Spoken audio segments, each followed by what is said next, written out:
ከወራት በፊት በጃራ ማሰልጠኛ ካምፕ ሲሰጣቸው የነበረውን ወታደራዊ ስልጠና አጠናቀው ስምሪት ተሰጥቷቸው ከነበሩ የሚሊሻ አባላት መካከል በአምባሰል ወረዳ በተደረገ ውጊያ በርካታዎች መገደላቸው ተነገረም።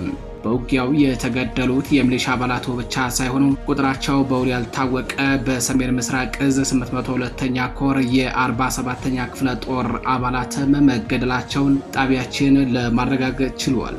በኦህዴድ ብልጽግና የሚዘወረው የአገዛዝ ስርዓትን የስልጣን ጊዜ ለማራዘም ከፋኖ ጋር እየተዋጋ ለሚገኘው መከላከያ ሰራዊቱ መንገድ በመምራት ጥቆማ በመስጠትና ከምሽግ ድረስ ዘልቆ እስከ መዋጋት በማገዝ የአማራ ህዝብን መከራ ለማራዘም የሚሰሩ ባንዳዎች ሰልጥነው የሚወጡበት ዋና ማሰልጠኛው የጃራ ካምፕ ትላንት ንጋት ላይ በተፈጸመበት ደፈጣ ጥቃት መውደሙ አይዘነጋም። መረጃውን በዝርዝር ይዘነዋል፣ የምትሰሙት ይሆናል። በሸዋ ቀጠና በሶስት ግንባሮች ላይ በተፈጸመ ደፈጣ ጥቃት የአገዛዙ ኃይል ከባድ ኪሳራ እንደደረሰበት ታወቀም።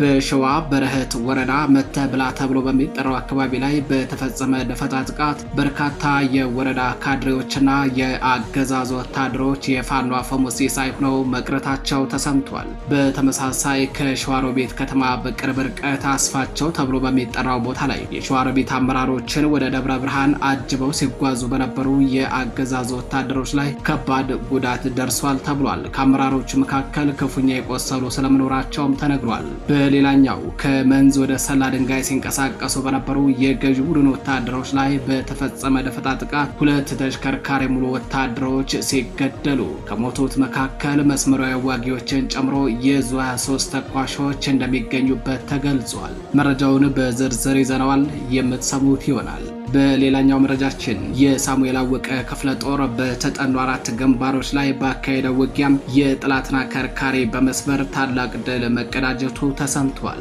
በአራቱ ግንባሮች የነበሩ የአገዛዙ ወታደሮች ለበርካታ ወራት ሲጠቀሙባቸው የነበሩ ትላልቅ ምሽጎች በፋኖ ክንድ መደርመሳቸው ተሰምቷል። መረጃውን በዝርዝር ተሰሙታላችሁ። ሰላም ጤና ይስጥልኝ የተከበራችሁ አድማጭ ተመልካቾቻችን፣ እንደምንዋላችሁ እንደምናመሻችሁ። ከጣቢያ እነዚህንና ሌሎች ለሰዓቱ ይሆናሉ ያልናቸውን መረጃዎችን አጠናቅረን ይዘን ቀርበናል።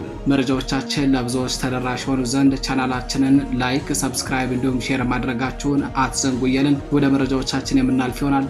አብራችሁን ቆዩ።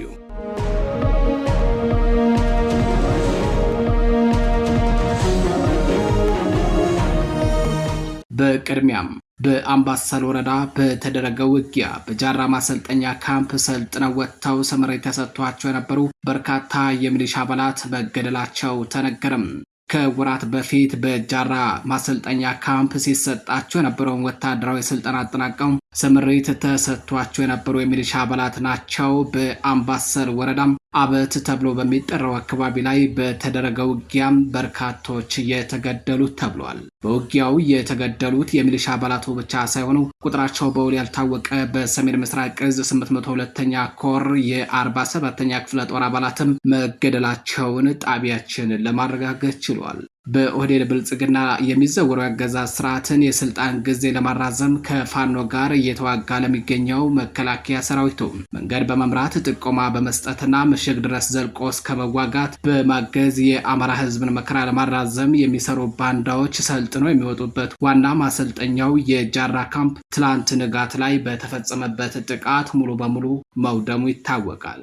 በአማራ ፋኖ ብሔራዊ ኃይል ምስራቅ አማራ ቀጠና አጼ ምኒልክ ዕዝ በአርበኛ ሰለሞን አሊ በሚመራው ልጅ ኢያሱ ኮር ስር ከሚገኙት ክፍለ ጦሮች የተወጣጡ የፋኖ ኃይሎች ትላንት መስከረም 6 2018 ዓ.ም ከእኩለ ቀን ጀምሮ እስከ ምሽት ድረስ ባለው በአምባሰል ወረዳ አበት ተብሎ በሚጠራው አካባቢ ላይ ከባድ ተጋድሎ ማድረጋቸው ታውቋል። በዚህም በርካታ ቁጥር ያላቸው የገዢ ቡድን ወታደሮች ሲገደሉ የአካባቢው ማህበረሰብ ሙትና ቁስለኛ የሆኑ የአገዛዝ ወታደሮችን ከምሽግ ምሽግ እያነሳም ወደ ሐይቅና ውጫሌ የሚወስዱ ወታደራዊ ተሽከርካሪዎች ላይ እንዲጭን ተገዶ መዋሉ ታውቋል። የአገዛዝ ወታደሮች አስገድደው ሙትና ቁስለኛቸውን እያስነሱ ወደ ተሽከርካሪ እንዲጭኑላቸው ያስደረጓቸው የአካባቢው ነዋሪዎችን በመጨረሻም በዱላ ደብድበው መሄዳቸው ተነግሯል። በውጊያው ከተገደሉ በሰሜን ምስራቅ እዝ 802ኛ ኮር 47ኛ ክፍለ ጦር ወታደሮች በተጨማሪ ከፍተኛውን ቁጥር የሚይዙት የሚሊሻና የአድማ ብተና አባላት እንዲሁም የፖሊስ አባላት ናቸው የተባሉ ሲሆን እነዚህ ተላላኪ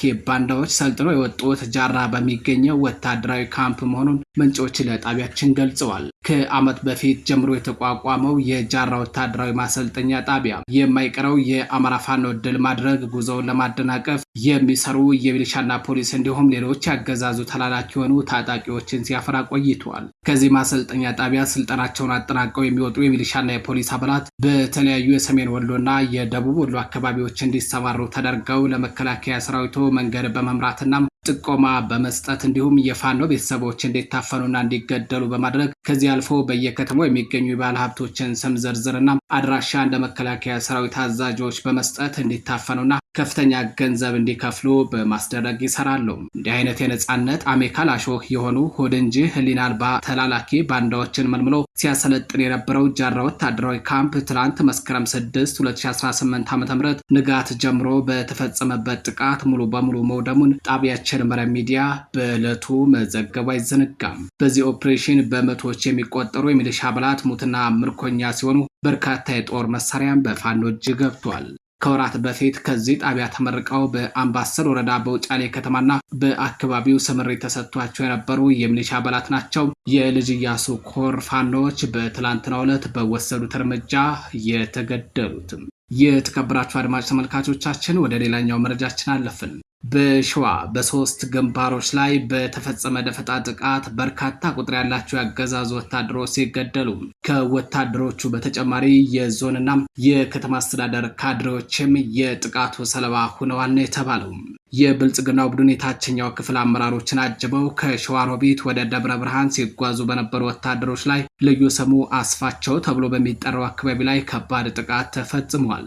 በተመሳሳይ ከመንዝ ወደ ሰላ ድንጋይ ሲንቀሳቀሱ የነበሩ የገዢው ቡድን ወታደሮች ልዩ ስሙ ሞፈር ውሃ ድልድይ ተብሎ በሚጠራው አካባቢ ላይ በተፈጸመባቸው ደፈጣ ጥቃት በሁለት ወታደራዊ ካሶኒ ኦራል ላይ ተሳፍረው የነበሩ ወታደሮች ሙሉ በሙሉ ማለቃቸው ተነግረዋል። በዚህ ጥቃት ከተገደሉ የብልጽግና ወታደሮች መካከል አንድ ዙ 23 ተኳሽን ጨምሮ የሻለቃና የሻምበል አመራሮች እንደሚገኙበት ነው የተገለጸው።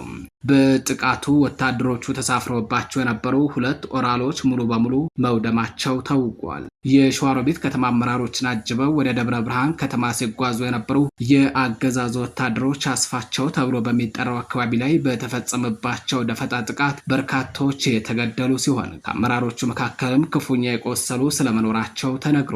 በእነዚህ ሁለት ቀጠናዎች ላይ በጥላት ወታደሮችና ካድሮች ላይ ጥቃቱን በመፈጸም ድል የተቀዳጁት በአማራ ፋኖ ህዝባዊ ድርጅት ሸዋ ጠቅላይ ግዛት እዝ የእዙ ተወርዋሪ ሻለቃና በእዙ ስር የአጼ አምደ ጽዮን ኮር ተወርዋሪ ሻለቃ አባላት ናቸው ሲል የእዙ ሚዲያና ኮሚኒኬሽን ክፍል መረጃውን ለመረብ ሚዲያ ደርሷል። በተመሳሳይ በዚህው ሸዋ ቀጠና በረህት ወረዳ መተብላ ተብሎ በሚጠራው አካባቢ ላይ የወረዳ ካድሬዎችን አጅበው ሲንቀሳቀሱ በነበሩ ያገዛዙ ወታደሮች ላይ ከባድ የደፈጣ ጥቃት ተፈጽሞባቸዋል። በዚህም በርካታ ወታደሮች የፋኖ አፈሙዝ ሲሳይ ሆነው መቅረታቸውን የታወቀው የአማራ ፋኖ ብሔራዊ ኃይል ደቡብ አማራ ቀጠና አሳምነው እዝ የከሰም ክፍለ ጦር ተስፋ ብርጌድ ሬሽንና ወረዳ ባለስልጣናትን ለመቀበል በተንቀሳቀሰ የመከላከያ ሰራዊት ኃይል ላይ እርምጃ መውሰዱን የታወቀው በክፍለ ጦር ስር የተስፋ ብርጌድ አባላት ባህር ዳር ስብሰባ ቆይቶ የመጡ ባንዳ የበረህት ወረዳ የብልጽግና አመራሮችን ወደ መተብላ እንዲሁም ከመተብላ ወደ ደብረ ብርሃን ለስብሰባ የሚሄዱ ካድሬዎችን ለመቀባበል በተንቀሳቀሰ የመከላከያ ኃይል ላይ ነው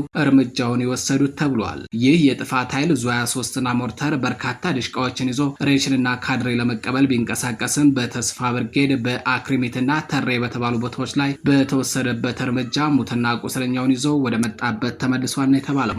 ከሰም ክፍለ ጦር ተስፋ ብርጌድ ከምንጃር አረርቲ ከተማ መስከረም 7 2018 ዓ.ም ከጧቱ 12 ሰዓት ሬሽንና የበረህት ወረዳ ካድሬዎችን ለመቀበል የተንቀሳቀሰው የ21ኛ የብርሃኑ ጁላ ክፍለ ጦር አክሪሚት በተባለ ልዩ ቦታ በተወሰደበት እርምጃ ከባድ የሚባል የሰብአዊና ቁሳዊ ጉዳት ደርሶበታል ተብሏል። በተመሳሳይ መቀመጫውን በረህት ወረዳ መተብላ ከተማ ያደረገው 84ኛ ክፍለ ጦር የብርሃኑ ጁላ ገሬሳም ተሬ ላይ በተወሰደበት እርምጃ ቁስለኛውንና አስከሬኑን ይዞ ወደ መጣበት ተመልሷል ነው የተባለው። ደፈጣ ጥቃቱን ተከትሎ ውጊያ ለሰዓታት የቆየ ሲሆን የጥላት ኃይል የፋኖን ምት መቋቋም አቅቶት ወደ ኋላ የተመለሰ ሲሆን ከውስጥ ያገኘነው መረጃ እንደሚያመላክተው ተጨማሪ መከላከያ ኃይል ካልተጨመረ መንቀሳቀስ አንችልም ማለታቸውን ለማረጋገጥ ችለናል ሲል የእዙ ሚዲያና ኮሚኒኬሽን መምሪያ ያሳውቋል።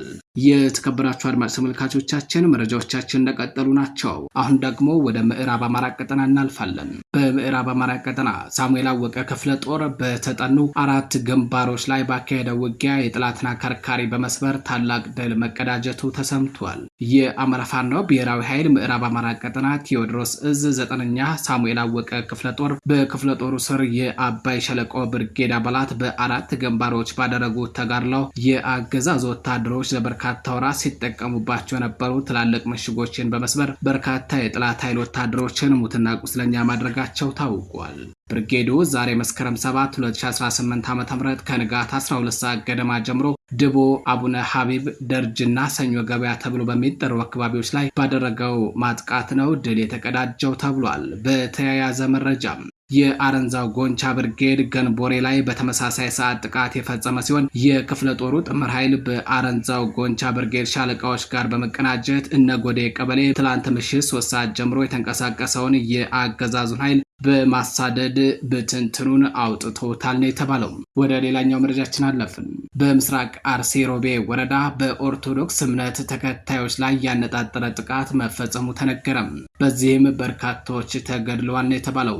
በምስራቅ አርሲ ሀገረ ስብከት በሮቤ ወረዳ በአንደነቶ 01 ቀበሌ መስከረም 5 2018 ዓ.ም ሰኞ ከሌሊቱ 5 ሰዓት ለማክሰኞ አጥቢያ 2 የኦርቶዶክስ እምነት ተከታዮች በታጣቂዎች መገደላቸው ተነግሯል። አቶ ከበደ ማሞ እሸቱ የተባሉ የ65 ዓመት አዛውንትና የ6 ዓመት ልጆች አባት እንዲሁም ወይዘሮ አበሬ ስዩም የተባሉ የ2 ልጆች እናት በጥይት መገደላቸውን የአካባቢው ነዋሪዎች ገልጸውልኛል ሲል ማህበረ ቅዱሳን ቴሌቪዥን ዘግቧል። በተጨማሪም ወይዘሮ አበሬ ስዩም የ15 ዓመት ወንድ ልጅ ተማሪ እሱ ባለው ስዩም በታጣቂዎች በጥይት ተመቶ በሕክምና ላይ ይገኛል ብለዋል የአካባቢው ነዋሪዎች። በሮቤ ወረዳ በተደጋጋሚ በኦርቶዶክስ እምነት ተከታዮች ላይ ያነጣጠረ ጥቃት፣ ሞት፣ ዘረፋና ስደት እየደረሰ መሆኑን ለማረጋገጥ ችለናል ብሏል ጣቢያው በዘገባው። በተለይም የሮቤ እንደቶ 01 ቀበሌ ከሮቤ ከተማ 60 ኪሎ ሜትር ርቀት ላይ የሚገኝ መሆኑን ተከትሎ ምዕመናን ከፍተኛ ችግር ውስጥ እንደሚገኙም ለጣቢያችን ገልጸዋል ሲል በዘገባው ተካቷል። የተከበራችሁ አድማጭ ተመልካቾቻችን ለሰዓቱ ያጠናቀርናቸው መረጃዎቻችን እነዚህን ይመስሉ ነበር። መረጃዎቻችን ለብዙዎች ተደራሽ ሆኑ ዘንድ ቻናላችንን ላይክ፣ ሰብስክራይብ እንዲሁም ሼር ማድረጋችሁን አትዘንጉ እያለን ከቀሪ የጣቢያችን ዝግጅቶች ጋር ቸር ቆዩ።